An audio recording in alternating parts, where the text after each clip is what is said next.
So ಇನ್ನು ಎಲ್ಲರೂ ಕೂಡ ಕುತೂಹಲದಿಂದ ನೋಡ್ತಾ ಇರುವಂತದ್ದು ನಾಳೆ ಮಹಾರಾಷ್ಟ್ರ ಮತ್ತು ಜಾರ್ಖಂಡ್ನ ಕತೆ ಏನಾಗುತ್ತೆ. ಸುಗಮ ಮತ ಎಣಿಕೆಗೆ ಎಲ್ಲಾ ಕಡೆಯೂ ಕೂಡ ಸಿದ್ಧತೆ ಮಾಡ್ಕೊಂಡಿದ್ದಾರೆ. ಮಹಾಯುತಿ ಸರ್ಕಾರವೇ ಮತ್ತೆ ಬರುತ್ತೆ ಮಹಾರಾಷ್ಟ್ರದಲ್ಲಿ ಅಂತ ಎಕ್ಸಿಟ್ ಪೋಲ್ಗಳೆಲ್ಲ ಹೇಳ್ತಾ ಇವೆ. ಆದರೆ ಕಾಂಗ್ರೆಸ್ ಇದನ್ನ ನಂಬ್ತಾ ಇಲ್ಲ. ಫೋಟೋ ಫಿನಿಶ್ ಫಲಿತಾಂಶ ಬರುವ ನಿರೀಕ್ಷೆಯನ್ನ ಹೊಂದಿದೆ. ಅದು ನಾಳೆ ಬೆಳಗ್ಗೆ ಟ್ರೆಂಡ್ ನೋಡಿಕೊಂಡು ಗೆಲ್ಲುವ ಅಭ್ಯರ್ಥಿಗಳನ್ನು ರಕ್ಷಿಸೋಕೆ ಹೈಕಮಾಂಡ್ ಪ್ಲಾನ್ ಮಾಡ್ಕೊಂಡಿದೆ ಅಂತೆ. ಅಂದ್ರೆ ಅಗತ್ಯ ಬಿದ್ದರೆ ಕಾಂಗ್ರೆಸ್ ವಿಜೇತರನ್ನ ಕರ್ನಾಟಕಕ್ಕೆ ಕಳಿಸ್ತೀವಿ, ರೆಸಾರ್ಟ್ ರೆಡಿ ಮಾಡ್ಕೊಳ್ಳಿ ಅಂತ ಸಿಎಂ ಡಿಸಿಎಂ ಅವರಿಗೂ ಸೂಚಿಸಿದ್ದಾರೆ ಅನ್ನೋ ಮಾಹಿತಿ ಬರ್ತಾ ಇದೆ. ಆದರೆ ಅಂಥದ್ದೇನಿಲ್ಲ ಬಿಡ್ರಿ ಅಂತ ಡಿಸಿಎಂ ಅವರು ಹೇಳಿದ್ದಾರೆ. ಕಾಂಗ್ರೆಸ್ ಪೆಚ್ಚು ಮೊರೆ ಹಾಕೋದು ನಿಶ್ಚಿತ ಅಂತ ಬಿಜೆಪಿಯವರು ಲೇವಡಿ ಎಂದಿನಂತೆ. ಮತದಾನೋತ್ತರ ಪರಿಸ್ಥಿತಿಗಳನ್ನು ನಿಭಾಯಿಸೋಕೆ 2 ರಾಜ್ಯಗಳಿಗೆ ಉಸ್ತುವಾರಿಗಳನ್ನು ನೇಮಿಸಿದ್ದಾರೆ. ಮಹಾರಾಷ್ಟ್ರಕ್ಕೆ ಡಾಕ್ಟರ್ ಜಿ ಪರಮೇಶ್ವರ್ ನಿಯುಕ್ತರಾಗಿದ್ದಾರೆ. ಈ ಹೊತ್ತಲೇ ಚುನಾವಣೋತ್ತರ ಮೈತ್ರಿ ಮಾಡಿಕೊಳ್ಳೋಕೆ ಉದ್ಧವ್ ಶಿವಸೇನೆಗೆ ಬಾಗಿಲು ತೆರೆದಿದೆ.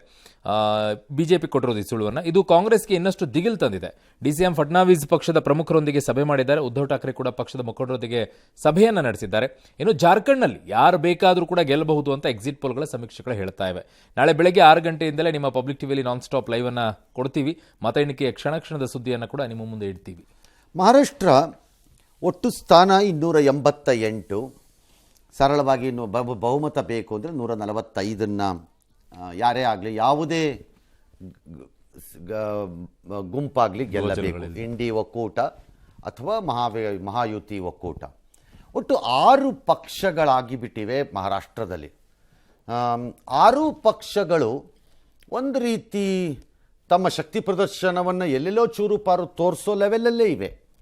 For example, Mahayuti which is BJP ನೇತೃತ್ವದಲ್ಲಿರೋ ಪಕ್ಷದಲ್ಲಿ ಶಿಂದೆ ಶಿವಸೇನೆಯು ಮತ್ತು ಅಜಿತ್ ಪವಾರ್ರ NCPಯು ಇದ್ದರೆ, ಆಪೋಸಿಟ್ ಸೈಡಲ್ಲಿ ಶಿವಸೇನೆ ಉದ್ಧವ್ ಠಾಕ್ರೆ ಮತ್ತು ಶರದ್ ಪವಾರರ NCP ಮತ್ತು ಕಾಂಗ್ರೆಸ್ ಪಕ್ಷ ಕುತ್ಕೊಂಡಿವೆ. 6 ಪಕ್ಷಗಳಾಗಿರುವಾಗ ಬಹು ಸಹಜವಾಗಿ ಅಲ್ಲಿ ಗೋಜಲಿನ ವಾತಾವರಣ ಬರಲೇಬೇಕು. ಚುನಾವಣೆಯಲ್ಲಿ ಬರಲಿಕ್ಕಿಲ್ಲ ಅದು, ಬಿಕಾಸ್ ಕಾಮನ್ ಕ್ಯಾಂಡಿಡೇಟ್ಸನ್ನು ಹಾಕ್ಕೊಂಡಿದ್ದಾರೆ. ಎಲ್ಲ 1-2 ಕಡೆ ಇಲ್ಲದೆ ಇರ್ಬೋದು, ಪ್ರಶ್ನೆ ಬೇರೆ ಅಷ್ಟೆ. ಚುನಾವಣೆಯಲ್ಲಿ ಬರಲಿಕ್ಕಿಲ್ಲ ಅದು. ಆದರೆ ಚುನಾವಣೆ ನಂತರ ಸ್ಥಾನಗಳು ಬಂದಾಗ 6 ಪಕ್ಷಗಳು ಓಡಾಡ್ತಾ ಇವೆ ಸರ್ಕಾರ ರಚನೆಯಲ್ಲಿ ಅಂತಂದರೆ 3 ಗುರುತಿಸ್ಕೊಂಡಿದ್ದಾರೆ. ಬಟ್ ಯಾರ್ಯಾರು ಯಾವ್ಯಾವಾಗ ಯಾರು ಕೈ ಎತ್ತಾರೋ ಗೊತ್ತಾಗಲ್ಲ ಅಲ್ಲಿ. ಪರ್ಟಿಕ್ಯುಲರ್ಲಿ ತುಂಬ ಕಡಿಮೆ ಸ್ಥಾನಗಳು ಬಂದಿರೋ ಪಕ್ಷಗಳೇನಾದ್ರು ಸ್ವಲ್ಪ ವೀಕ್ ಇದ್ರೆ ಹೊಡೆದಾಕ್ಬಿಡ್ತಾರೆ ಯಾರು ಒಬ್ಬರು. ಶರದ್ ಪವಾರ್, ಅಜಿತ್ ಪವಾರ್ ಅವರ ಹಿಸ್ಟ್ರಿ ಚೆನ್ನಾಗೇನಿಲ್ಲ ಆ ವಿಚಾರದಲ್ಲಿ. ಇನ್ನು ಉದ್ಧವ್ ಠಾಕ್ರೆ ಹಳೆಯ ವಾಸನೆ ನನಗೆ ಗೊತ್ತಿಲ್ಲ ಏನು ಅಂತ. ಹಾಗಾಗಿ ಇಲ್ಲಿ ಬದಲಾಗದೆ, ಈವನ್ ಶಿಂದೆದು ಇರ್ಬೋದೇನೋ ಗೊತ್ತಿಲ್ಲ ನನಗೆ, ಬದಲಾಗದೆ ಒಂದು ರೀತಿ ಧ್ವಜಸ್ತಂಭಗಳ ರೀತಿ ನಿಂತ್ಕೊಳ್ಬೋದಾದರೂ BJP ಮತ್ತು ಕಾಂಗ್ರೆಸ್. ಅದರಲ್ಲಿ BJP ಪ್ರಮುಖ ಪಕ್ಷವಾಗಿ ಹೊರಹೊಮ್ಮುವ ಸಾಧ್ಯತೆ ಏನಾದ್ರು ಇದೆ, ಆಗತ್ತೋ ಇಲ್ವೋ? ಕಾಂಗ್ರೆಸ್ಗೆ ಆ ಸಾಧ್ಯತೆಯೂ ಇಲ್ಲ. ಕಾಂಗ್ರೆಸ್ಗೆ ಒಂದು ಕಾಲದಲ್ಲಿ ಮಹಾರಾಷ್ಟ್ರವನ್ನು ಆಳಿ ಆಳಿ ಆಳಿ ಇಟ್ಟಂತಹ ಕಾಂಗ್ರೆಸ್ ಇವತ್ತು ಆ ಪರಿಸ್ಥಿತಿಗೆ ಹೋಗ್ಬಿಟ್ಟಿದೆ. ಮಹಾರಾಷ್ಟ್ರದಲ್ಲಿ 2 ಪಕ್ಷಗಳಿಗೆ ಜಾಗವನ್ನು ಬಿಟ್ಕೊಟ್ಬಿಟ್ಟಿದೆ. ಅದು ಒಡೆದು ಹೋಗಿರುವಂತಹ ಪಕ್ಷಗಳ ಅಸ್ತಿತ್ವದ ಪ್ರಶ್ನೆನೂ ಬರುತ್ತೆ ಅಲ್ಲ ಸರ್. ಅದು ಶರದ್ ಪವಾರ್ NCP 2 ಬಣಗಳು, ಶಿವಸೇನೆಯ ಬಣದಲ್ಲಿ ಏಕನಾಥ್ ಶಿಂದೆ ಬಣ, ಅದಕ್ಕೆ ಸ್ವಲ್ಪ ಅಪಾಯಗಳಿದ್ದಂಗಿದೆ.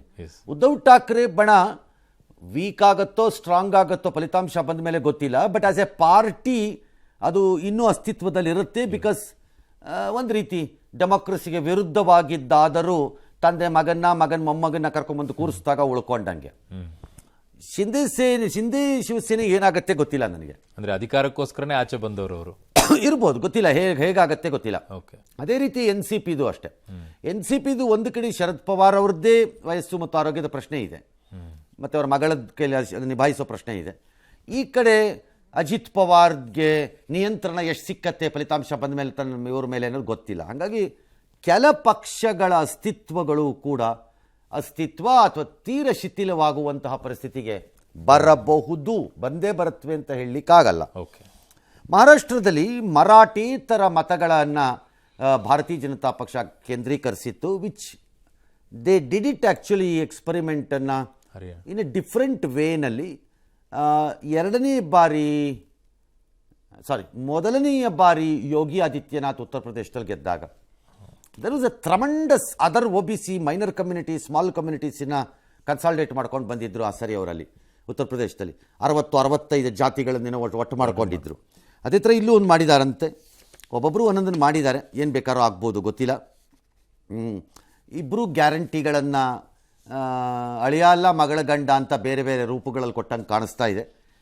ಒಬ್ರಿಗೊಬ್ರು ಏನದು ನೀನು ಹೇಳೋ ಅಂಥದ್ದು ಏನು ಇದ್ದಂಗಿಲ್ಲ ಅಂತ ಕಾಣ. ಹರಿಯಾಣದ ಅಸ್ತ್ರವನ್ನು ಇಲ್ಲಿ ಪ್ರಯೋಗ ಮಾಡ್ಕೊಂಡ್ರು ಅಂತ ಹೇಳ್ತಾ ಇದ್ರು ಸರ್. ಅಸ್ತ್ರಗಳನ್ನ ಎಲ್ಲಿ ಬೇಕಾದ್ರೂ ಪ್ರಯೋಗ ಮಾಡ್ಬೋದು, ಎಲ್ಲ ಅಸ್ತ್ರಗಳು ಒಂದೇ ಥರ ಕೆಲಸ ಮಾಡುತ್ತವೆ ಅಂತ ಹೇಳಲಿಕ್ಕಾಗಲ್ಲ ಅಷ್ಟೇ. ಓಕೆ, ಮರಾಠ ಮೀಸಲಾತಿ ಬಹುದೊಡ್ಡದಾಗಿ ಒಂದು ಶಕ್ತಿಯನ್ನು ಕೊಡಬಹುದಾ ಅಂತ? ಮರಾಠ ಮೀಸಲಾತಿ ಕೊಡಬಹುದು, ಬಟ್ ಡ್ಯಾಮೇಜ್ ಕೊಡಲ್ಲ ಅಂತ ಹೇಳಲ್ಲ. ಆದರೆ ಬಿಜೆಪಿಗೆ ಡ್ಯಾಮೇಜ್ ಅಂತ ಕೊಡ ಆಗ್ಬೋದು. ಆ್ಯಂಡ್ ಮರಾಠರು ಮೀಸಲಾತಿಯನ್ನು ನೋಡುವ ದೃಷ್ಟಿಕೋನದಲ್ಲಿ ಏನಾದ್ರು ಹೆಚ್ಚು ಕಡಿಮೆ ಇದ್ದು, because generally Marathas fight Muslim ಜೊತೆನೇ ಇದೆ ಹಿಸ್ಟಾರಿಕಲಿ. ಹೌದು, ಹಿಸ್ಟಾರಿಕಲಿ ನಾವು ಮಾತಾಡ್ತಿರೋದು, ಈಗಲ್ಲ, ಹಿಸ್ಟಾರಿಕಲಿ. ಸೊ ಹಾಗಾಗಿ ಈಗ ಶಿವಸೇನೆ ಉದ್ಧವ್ ಠಾಕ್ರೆ ಒಂದು ರೀತಿ ಹಿಂದೂ ಸಾಮ್ರಾಜ್ಯದ ಪ್ರತಿನಿಧಿಯಾಗಿ ಕಾಣಿಸ್ತಾ ಇದ್ರು, ಇವ್ರಿಗೆಲ್ಲ ಅವ್ರ ಜೊತೆ ಸೇರಿದ್ದಾರೆ ಅಂತ ರಿವರ್ಸೂ ಆಗ್ಬೋದು, ಚಾನ್ಸಸ್ ಕೂಡ. We have no idea. ಆ ಹಿಂದೂ ಫೀಲ್ ಏನಿದೆ, ಭಾವನೆ ಏನಿದೆ, ಅದು ಮತ್ತು ರಿಸರ್ವೇಷನಿನ ಮಧ್ಯೆ ಹೊಯ್ದಾಡುವ ಜನನೂ ಇರ್ಬೋದು, ಗೊತ್ತಿಲ್ಲ. We have no idea. ಹಾಗಾಗಿ ನೋಡೋಣ, ವಿ ವಿಲ್ ಸಿ ಏನಾಗುತ್ತೆ ಅಂತ. ಓಕೆ.